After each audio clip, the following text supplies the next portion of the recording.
Salve galera, tudo bom com vocês? Mais uma vez, bem-vindos aqui ao Resumindo Além, meu nome é Felipe.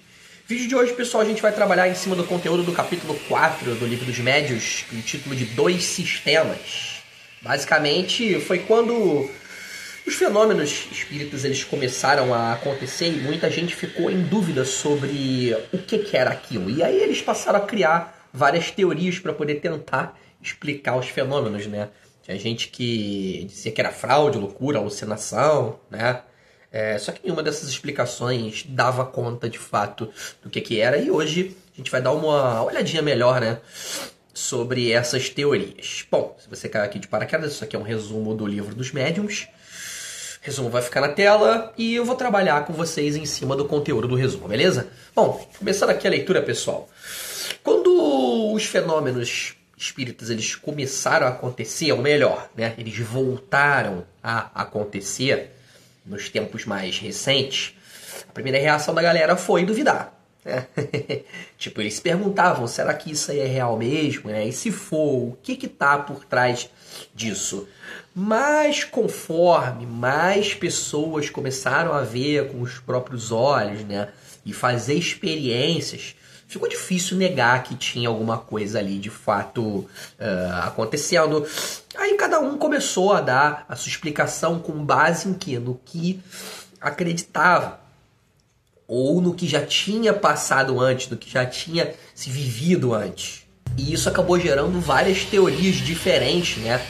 Meio que uma bagunça de opiniões foi usada para quem não acreditava no espiritismo como uma maneira assim de desmerecer, né, tudo aquilo que estava acontecendo, desmerecer os fenômenos, os estudos e tudo mais. Tipo assim, aquela parada tá vendo, né? Nenhum deles sabe explicar direito o que é isso. Só que esse argumento, gente, ele não é tão forte, porque qualquer coisa nova na ciência também começa confusa, também começa se tendo que ter experimentos para de fato saber, né, o que acontece. E leva um tempo até tudo se organizar, até tudo fazer sentido, até todos os testes serem feitos, refeitos, reestudados, enfim. E com o espiritismo foi a mesma coisa, né? Conforme os fenômenos foram sendo estudados, né, com mais calma, com desenvolvendo mais método, as ideias lá do começo elas foram sendo deixadas de lado e novas ideias foram se desenvolvendo, assim como em qualquer estudo científico. Os críticos do espiritismo na época, eles não acreditavam que os fenômenos eles tivessem assim alguma inteligência por trás, porque eles não acreditavam em espíritos, né? Eles viam tudo com uma visão mais material, ou seja, tudo que dá para ver e tocar. Vídeos anteriores eu falei um pouco sobre os materialistas, né? Quando rolava os chamados efeitos físicos, o que são esses efeitos, né? Pô, mesa mexendo, batida no ar, né? Essas coisas. Esses críticos, eles criaram quatro explicações principais para poder justificar a descrença deles, né? Vou falar um pouquinho aqui de cada uma. Primeiro, charlatanismo. Eles diziam que tudo era truque, tudo era enganação. Só que isso não explica tudo, porque mesmo que alguns casos eles fossem falsos, logicamente, né, isso não quer dizer que todo caso era falso. Segunda, loucura, né? Eles achavam que quem acreditava nessas coisas era doido ou simplesmente bastante ingênuo, né? Só que esse argumento ele também foi caindo quando muita gente inteligente, muita gente estudada começou a levar o espiritismo a sério. Então já não colava mais. Terceiro, a alucinação. Eles diziam que tudo era uma ilusão, que as pessoas estavam imaginando as coisas, né? Só que essa teoria também não se sustentava porque muita gente via ou ouvia os fenômenos ao mesmo tempo, né? O que não bate com a ideia de alucinação. A alucinação é individual, a não ser o que a gente chama hoje de delírio coletivo, né? Mas não se encaixa.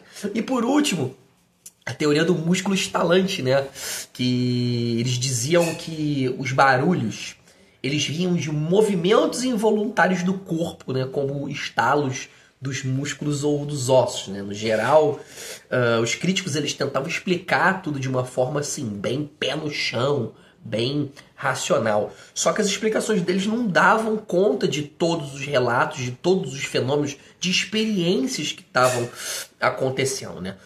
Desse sistema dos músculos estalantes, né? O músculo estalante, diziam que os barulhos, acabei de comentar, né? Eles vinham de contrações dos músculos, né? Das pessoas involuntárias e tudo mais. Só que essa ideia também não explicava coisas mais complexas, gente, como por exemplo batidas com o ritmo certinho, mesa que caía e quebrava sozinha, né? Parece coisa de filme de terror, mas todos esses fenômenos eles eram devidamente estudados.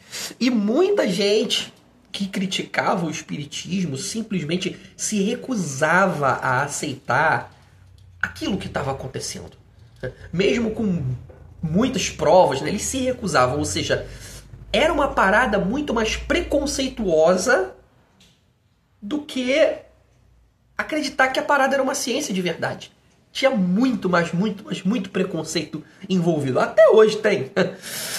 E assim como aconteceu com outras descobertas, né, ao longo da história, o espiritismo ele também enfrentou muita resistência lá no começo, né? Mas com as experiências mais diretas, né, ao longo do tempo, ao longo dos estudos, dos métodos sendo desenvolvidos, ele foi ganhando mais credibilidade, né, com o passar do tempo. Algumas pessoas elas ainda achavam que os fenômenos espirituais eles eram causados por coisas físicas, gente, tipo magnetismo ou eletricidade, né? Como se as pessoas ali fossem uma espécie de bateria humana, entre aspas, né? Mas essa ideia também não rolou por muito tempo, porque os movimentos eles começaram a parecer inteligentes, gente. Eles respondiam perguntas, né? E até surpreendiam quem estava presente. Aí ficou mais claro que não dava assim para poder explicar os fenômenos somente com a ciência física que estava desenvolvida na época. Outra ideia, gente, era a ideia do reflexo, né?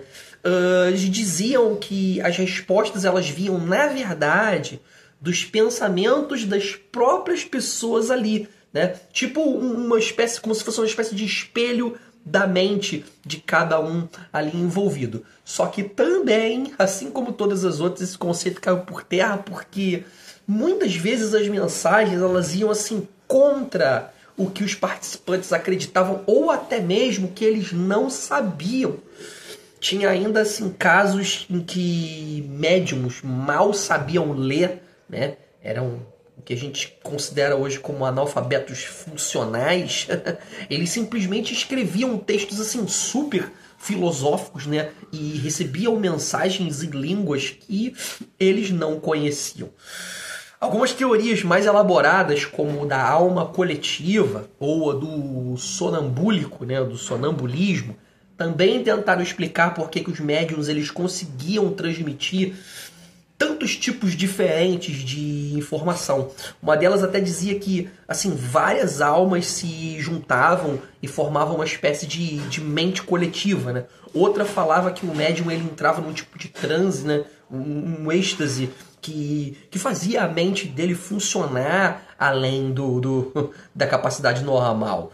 Só que essas ideias, elas apresentavam problemas, né? Elas não conseguiam explicar, por exemplo, quando o médium escrevia e falava sem perceber o que ele estava fazendo ali.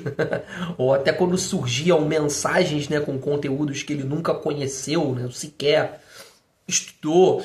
E mesmo assim, muita gente insistia, né, nessas teorias porque eles queriam manter tudo dentro de uma explicação absolutamente racional, ligadas ao corpo e à mente, né? Eles evitavam de toda maneira aceitar que podia existir de fato uma inteligência espiritual trabalhando ali, né? Bom, falar agora um pouquinho sobre o sistema multi-espírita, né? O poliespírita.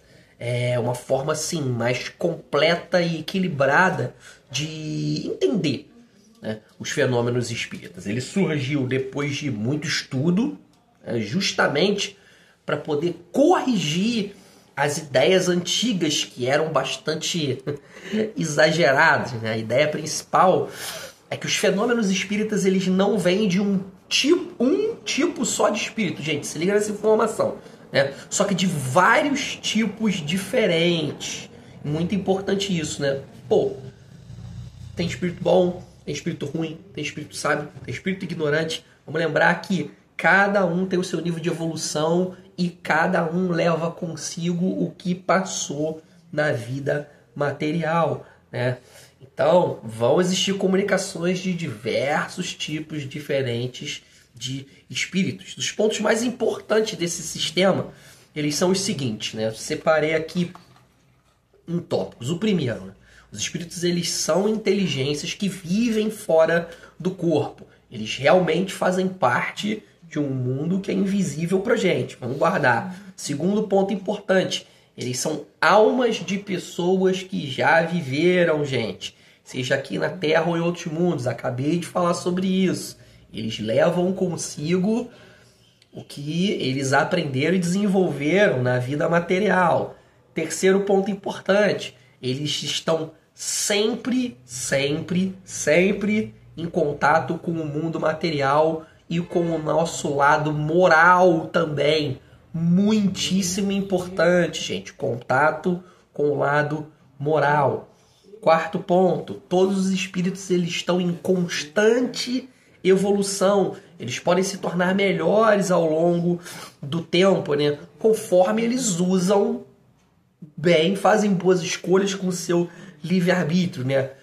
Quinto tópico, né? As mensagens que eles passam revelam o tipo de espírito que está falando com quem recebe a mensagem, né? E isso dá para se perceber se o espírito é bom, se o espírito é ruim, né? Mais desenvolvido, menos desenvolvido, pela qualidade moral das mensagens. Isso aí é muito importante. Vai ser mais desenvolvido mais à frente do resumo do livro, né? Esse sistema ele é aceito pela grande maioria dos espíritas hoje em dia, justamente porque ele não generaliza, né?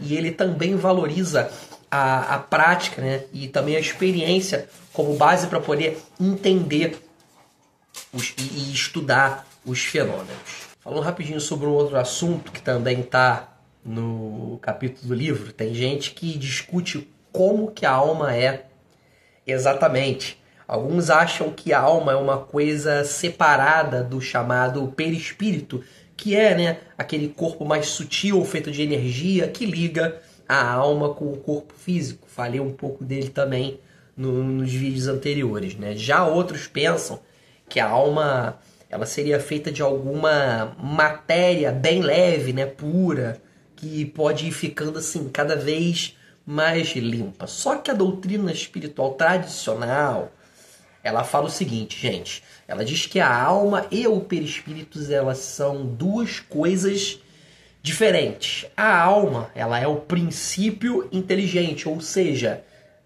é o que pensa, o que sente e o que aprende, né? O verdadeiro eu. O perispírito é como se fosse o corpo espiritual, né? Que liga a alma ao mundo físico e também ao mundo espiritual. Essa diferença ela é muito importante para poder entender certos fenômenos, como aqui, por exemplo, né? Quando o espírito aparece e toma uma forma visível, ele pode ser tocado, ou quando um espírito que ainda não evoluiu muito, né? Ele sente frio, sente fome, sente dor, né? As sensações que sentiam, que na verdade simulam as que sentiam quando ele era material, né? Porque ele ainda está muito ligado à matéria através de quem? Do perispírito, desse corpo que faz a ponte. Agora ficar tentando assim, entender exatamente o que é a alma, em termos de substância, de essência, cara, não leva a muita coisa prática não. Para vocês terem uma ideia, até mesmo os espíritos mais evoluídos, que eles ainda estão tentando entender isso direito. Nem mesmo a galera que está lá em cima, eles ainda conseguem entender isso, né? Pelo menos os que fazem parte do nosso do nosso plano espiritual, condizente com o nosso planeta. Como disse um espírito chamado Lamenais, Lamenar, não sei como se pronuncia. Gente, o mais importante agora não é ficar assim tentando decifrar essas coisas mais profundas, mas sim melhorar como pessoas, evoluir moralmente. Isso é o que realmente importa nesse momento. Bom, a grosso modo, e com essa mensagem bem legal, esse foi o resumo do capítulo 4 do Livro dos Médiuns. Se você está curtindo o conteúdo, deixa aquele joinha, joga para frente para quem está estudando, está precisando fazer uma revisão sobre o conhecimento, para algum curioso, para alguém que está querendo começar a estudar, serve legal como abre portas, beleza? Eu vou ficando por aqui, um forte abraço, próximo vídeo resumo do capítulo 5. Valeu, falou, fora da caridade não há salvação, sempre como o Miguel fala bela no vídeo. Beijão, fui!